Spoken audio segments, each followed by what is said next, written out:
What are the 5 business strategies that actually work? Yeah. So, all these almost ladder up to the value equation, which is you have latency, so you have speed, right? You have ease, so how easy can we make, how can we remove friction? There's perceived likelihood of achievement, which is you could ladder to consistency. How can we make this risk-free? I say reliability, also kind of like, same. The impact itself, like can we make the impact more meaningful to a customer? Like these are all kind of like the components of value. But it's not that, so brand only really influences one of those, which is just the perceived likelihood of achievement. So people will buy a brand because they've been rewarded from that brand in the past. And then the product will reinforce the cycle of the brand or deteriorate it. And so there's a lot of concepts in like the creator world where it's like, jab, jab, dab, right hook, or, give, ask, whatever you want to call it. That is true if the products you have are not great. Because I actually agree with that. Giving, and then it's a take when you sell the thing. But no one's like, oh my God, Apple, let's say Apple 10 years ago, is coming out with a new product. No one was like, oh, they're right hooking us now. Everyone was lining up because they were excited to buy the product because all the products are great. And so so like if you've read any Steve Jobs stuff, it's like he actually saw the same deposits of goodwill, but he just saw it through the product itself. It's like, we can deposit goodwill because of how good our products are. And we have some bad products, which we obviously try not to make bad products. But if we do have a product that was a flop, we messed up something. Then he saw that as like the give take, which really just ladders up to just always reward your customers at all interactions, period. And so, and if you have consistently rewarded someone, then they will have less friction and they will buy faster and they'll be willing to buy at a higher price than to something that's unknown, which is why you're able to command a premium price. And so, how does brand, overcome those things? It doesn't. It just factors into risk. And people love buying things that are risk-free. And if you've bought if you've gone to Chipotle 100 times and you like it, then you'll go again. And let's say the first time you ever go to Chipotle, you get a bad bowl, but you don't know it's a bad bowl because you've never had Chipotle before, then maybe you'll never go to Chipotle again.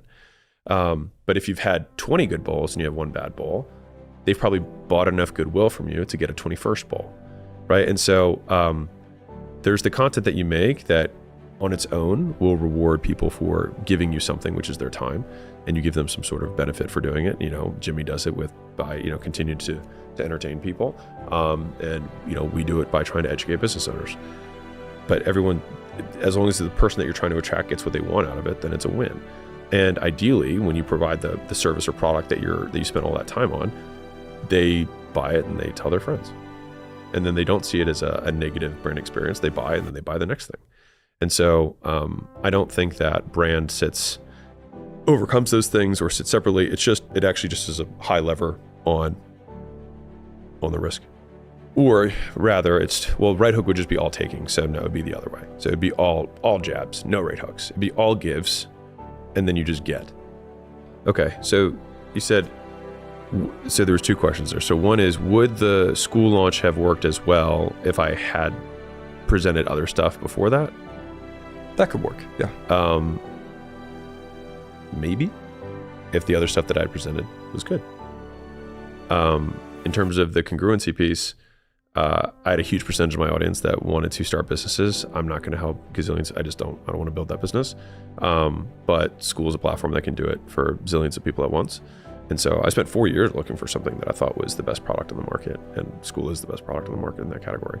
And so that's why I was like, okay, I feel good putting my name behind this. Because I also invest in buying companies that I don't put my name on, not because I don't think there's anything wrong with it, but just it doesn't appeal to a huge percentage. If I buy a teeth whitening chain. Do you believe most adjectives, adverbs are like illy defined in general? 100%.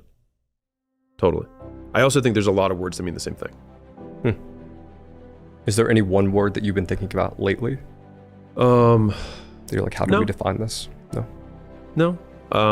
As they come up, Trevor and I have conversations, and we'll be like, what do you think this means? And I'm like, well, and we just think, and the way that you have to think through from a behavior lens is, what would occur in the world or in the environment in front of us for us to know that this adjective had happened?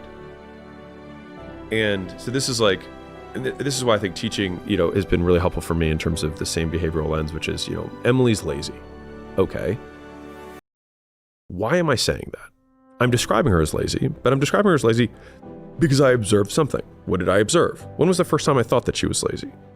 And is there multiple times that I thought she was lazy? Okay, let's track back to that, because usually you'll just ascribe a label, never think about why you put the label there, and then you just call Emily lazy. But like, there's something or multiple things that she did. And so maybe Emily was slow to respond to Slack. Or maybe, I just saw Emily walk in late to a meeting. Or, she sent me, I said, hey, you owed me this thing. She delivered it late, and then I reminded her, and then she gave me something that was just crappy. I'm like, oh, she's lazy. But then when I say, Emily, stop being lazy, she has no idea what that means. She doesn't know which behavior she needs to change or what behavior she did I'm ascribing that label to, which we'll deem as negative. And so it's way more fruitful to, instead of saying, hey, Emily, stop being lazy, to say, hey, there are 3 things that you've done that I did not like. Instead of doing this, do this next time. And then when Emily does that next time, immediately trying to reinforce the behavior and say, great job, that was amazing, awesome, or whatever source of reinforcement is most positive for her, which we might find out Emily likes something else more. Who knows? Maybe she wants a call out in public, or maybe she wants a free lunch. I don't know. But when we do that, then it's like, okay, now I can create reward cycles around people so I can encourage the behavior that I want. If someone said, hey, so-and-so has good energy, right? I would probably say, okay, this person has done numerous behaviors in front of other people that they recognize a pattern with other people that they have had positive experiences with in the past. And so what are all of these behaviors that this person who has, quote, good energy has, that then I can take to somebody else who has bad energy and say, do this instead. And all of a sudden, this person now has good energy. But it's not that they have good energy, they have observables. Now, some people will be like, no, there's something else. It's like, nope, you have senses, you can observe through them, and that is what you are limited to, period. Show me anywhere that we've been able to prove that we have any other senses besides the one that we have our eyes, we have our ears, we have our touch, like we can listen, we can taste, like those are the senses we have. That's how we perceive the world. That's where we take in information. And so it's from those senses that we made a decision. And so we just have to deconstruct what were the variables that created that pattern that we recognized from the past that was positive. But this is how I feel, like fundamentally, this is how I think about learning any skill.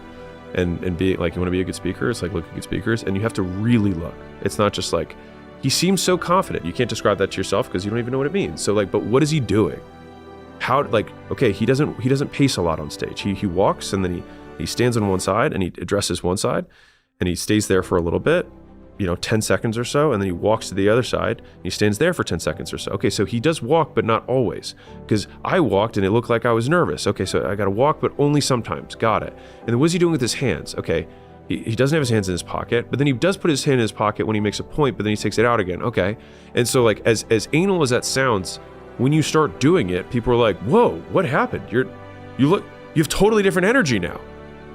It's just, and the thing is that I don't think that anyone does anything purposefully. They're not trying to miscommunicate. It's just that big amorphous words like energy, like vibe, like manifestation, whatever, are shorthand for bundles of terms and bundles of behaviors.